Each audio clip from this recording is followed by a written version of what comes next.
In the book, Chesterton gives a number of reasons why, after considering several other religions, philosophies, and political theories, and discovering how flimsy and fleeting they are, he would have converted to Catholicism, except for one problem. He already had. All other systems, at some point and in some way, attack the idea of free will. And when they attack free will, they attack human dignity. One of the reasons for Chesterton's greatness is that he always defends freedom and dignity.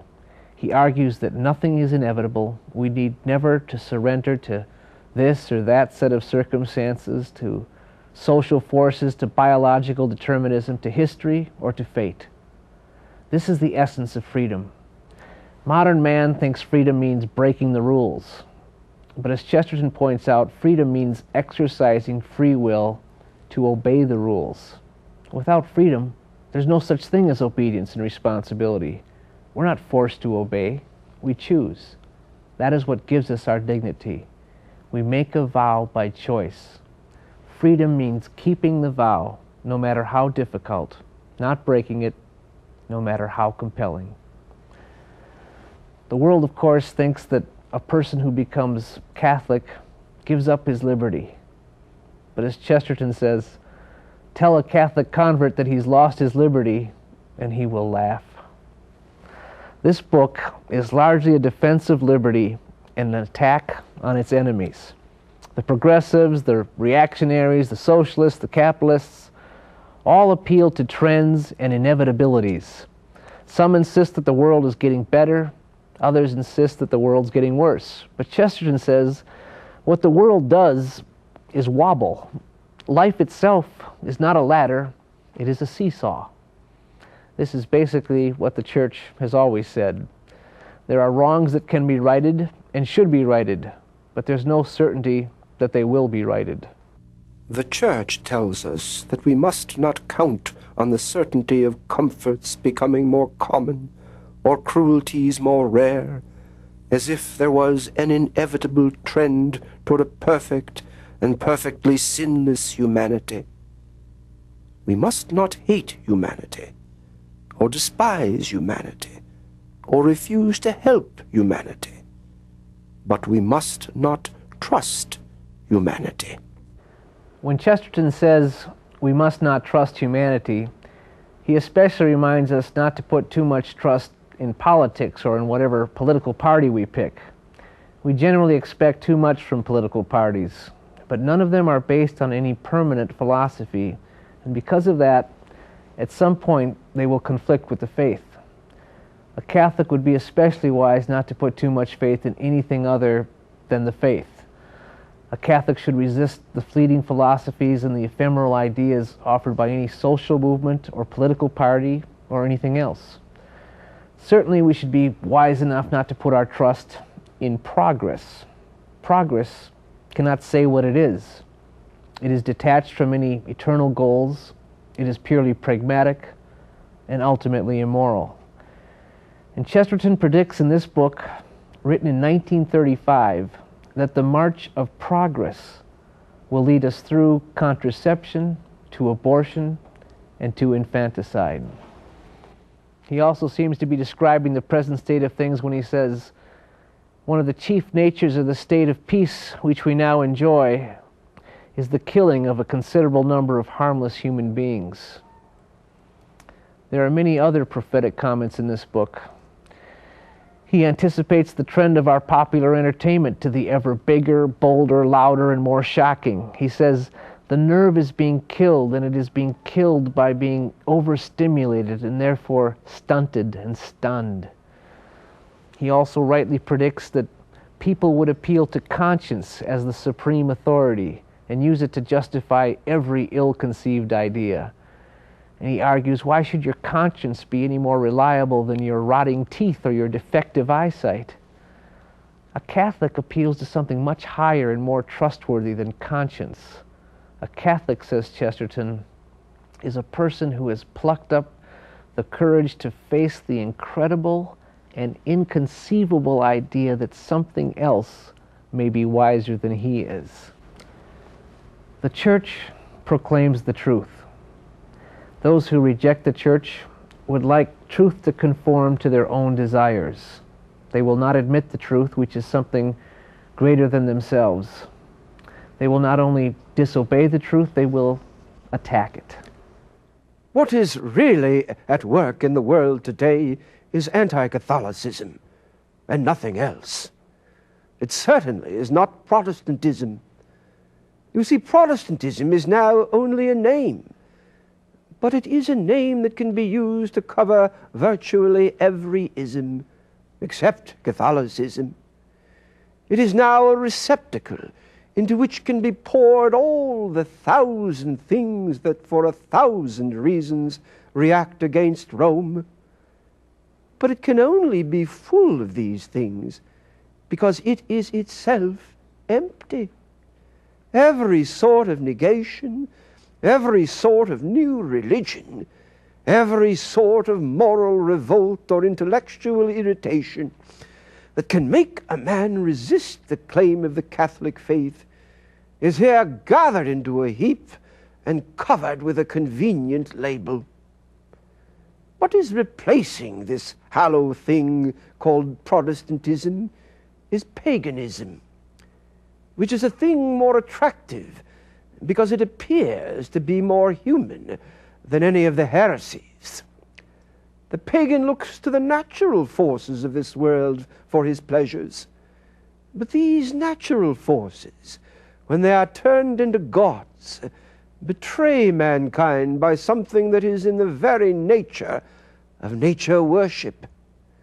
We can already see men becoming unhealthy by the worship of health, becoming hateful by the worship of love, becoming paradoxically solemn and overstrained by the idolatry of sport, and in some cases strangely morbid and infected with horrors by the perversion of a just sympathy with animals. And why? Because there is nothing in paganism to check its own exaggerations. And what can check it?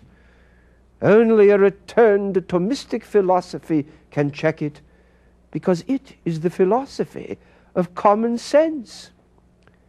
In this sense, the Roman religion will be the only rationalistic religion. After the materialist, who says that the soul does not exist, and the mystic, who says that the body does not exist, there will be the return of the scholastic and the rational, sane notion that both exist. To say that there is no pain, or no matter, or no evil, or no difference between man and beast, or indeed between anything and anything else, this is all a desperate effort to destroy all experience and sense of reality. Those who leave the tradition of truth do not escape into something called freedom. They only escape into something which we call fashion. Most of them are atheists, but they call themselves secularists. The word secular, however, does not mean anything so sensible as worldly, or anything so spirited as irreligious. It simply means to be of the age. That is, the age which is passing, or of the age which in their case has already passed. The only equivalent, the only really adequate equivalent of the word secular is the word dated. Chesterton also rightly predicts that the moderns would rebel against modernism. When progressives come to the edge of the precipice, it is only the people behind them who are still shouting, "Forward!" The modern mind, he says, is not at all accustomed to making up its mind.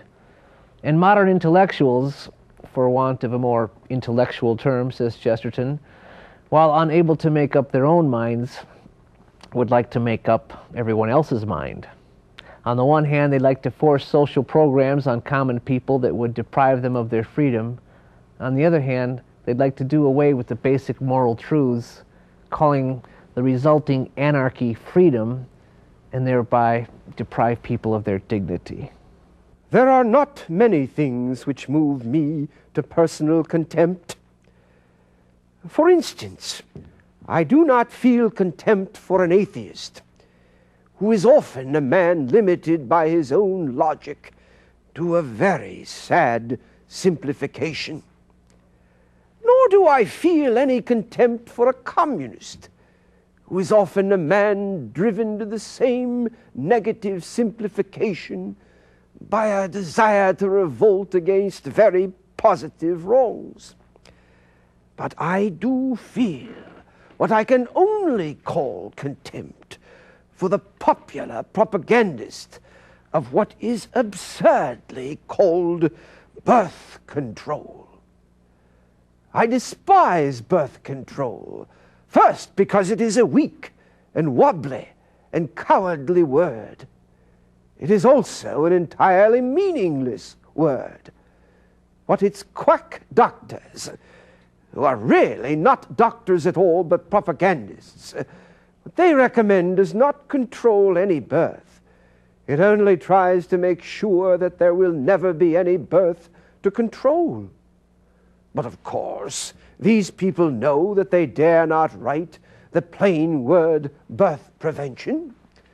So they instead write the hypocritical word birth control. Secondly, I despise birth control because it is a weak and wobbly and cowardly thing. It is, of course, you see, a scheme for preventing birth in order to escape control. But my contempt boils over into bad behavior when I hear that people want to avoid a birth because they want to be free to go to the cinema or buy a gramophone. How dare they use the word free? By every act of birth prevention, they chain themselves to the most servile and mechanical system yet tolerated by man.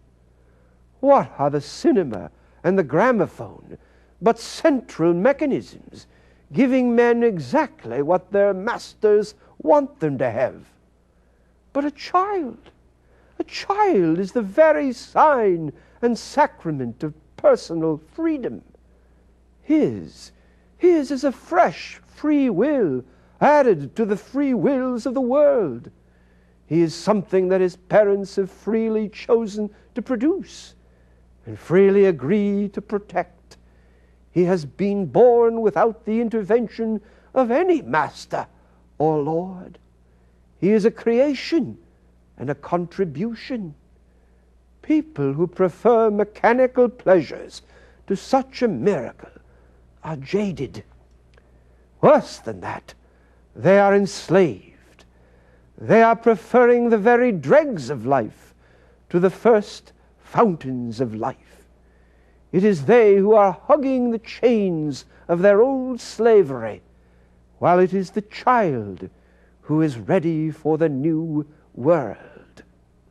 Chesterton says that the modern sin of sex differs from the ancient sin of sex, and the ancient sin of sex actually wasn't as bad because it was at least tied in with the cult of fruitfulness. It was at least on the side of nature and on the side of life. But the moderns have invented a new kind of worship, a worship of sex, and one which is not even a worship of life. It is one which at once exalts lust and forbids fertility. And just as sex has been separated from fertility and become perverted, Chesterton says there's been a similar separation and perversion about the nature of property.